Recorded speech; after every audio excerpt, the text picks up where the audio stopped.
les enferme là-bas.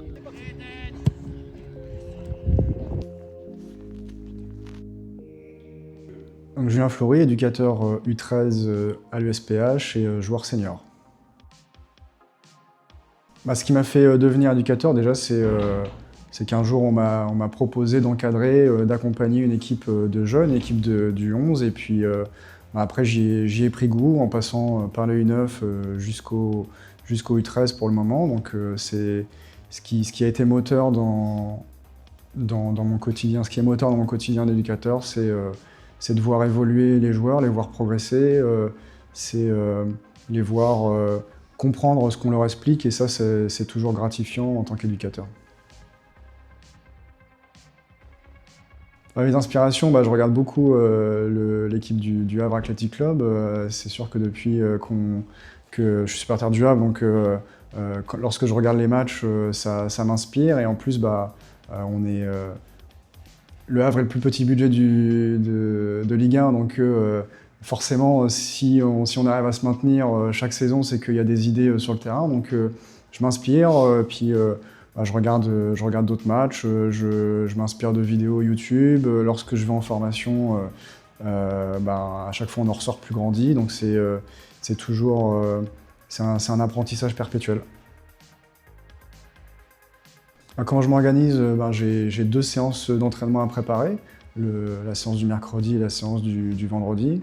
Donc dans la préparation, depuis que j'ai fait ma formation U10, U13, j'ai pas mal de séances qui sont à ma disposition. Donc j'essaye de suivre le fil conducteur proposé par la FFF.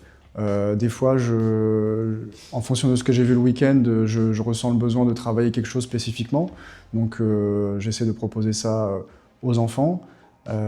Et puis je partage cette séance à mes collègues éducateurs U13 pour qu'ils puissent préparer le terrain en amont, le matériel, avant que j'arrive du travail. Donc je dois leur communiquer ça. Et puis mon organisation pour le samedi, donc faut s'organiser sur les convocations, il faut s'organiser au niveau du trajet si on joue à l'extérieur, la navette s'il y en a une, etc. Donc c'est les à côté des missions d'éducateur au sein du club. Le requin, il va tourner autour, puis il va attendre le bon moment pour le becter, en fait, pour attaquer. Nous, là, sur cet exercice-là, et ce que je vais vous demander de répéter le samedi, c'est on va forcer le ballon à aller là où ils vont être le plus en difficulté, là où le joueur il va être un peu essolé, et c'est là qu'on va y aller, c'est là qu'on va récupérer.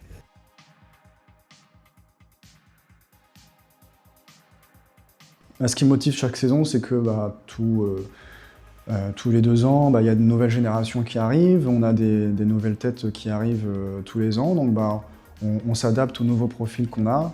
Et nous aussi, en tant qu'éducateur, on évolue, on grandit. Je suis pas le même aujourd'hui que j'étais quand j'ai commencé, donc on grandit, et puis on évolue, et on essaye de faire évoluer aussi nos joueurs avec.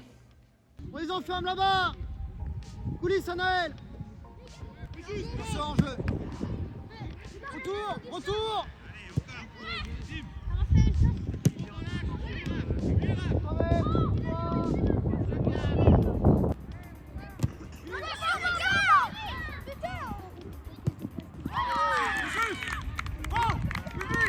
Allez, couloir. Allez, sors de là. T'es en jeu, Noah. Noah, faites attention. Puis, reste avec lui, Elliot. Ouais, Naël. Voilà, bien joué. Joue en face de toi. Ouais. Oui. Il est parti. Pas grave. Reformer. Tu vas rentrer à la place de Noah, et Elliot, tu passes devant. Ok. Donc, Elliot, le même taf que Noah au terme de pressing. Allez, c'est parti.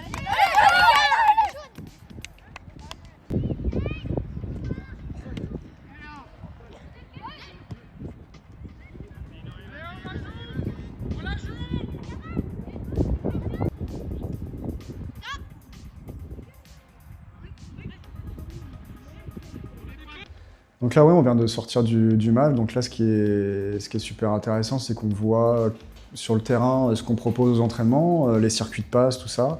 De ce que j'ai entendu, c'était plutôt un beau match. Maintenant, faut travailler devant le but afin qu'on puisse aboutir nos circuits de passe par un but. Mais en tout cas, c'est gratifiant que notre travail d'entraînement puisse payer le samedi. Et on va voir au fil de la saison si on arrive à arriver à notre but. On monte bleu.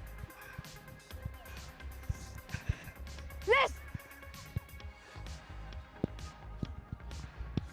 Ouais, Marceau.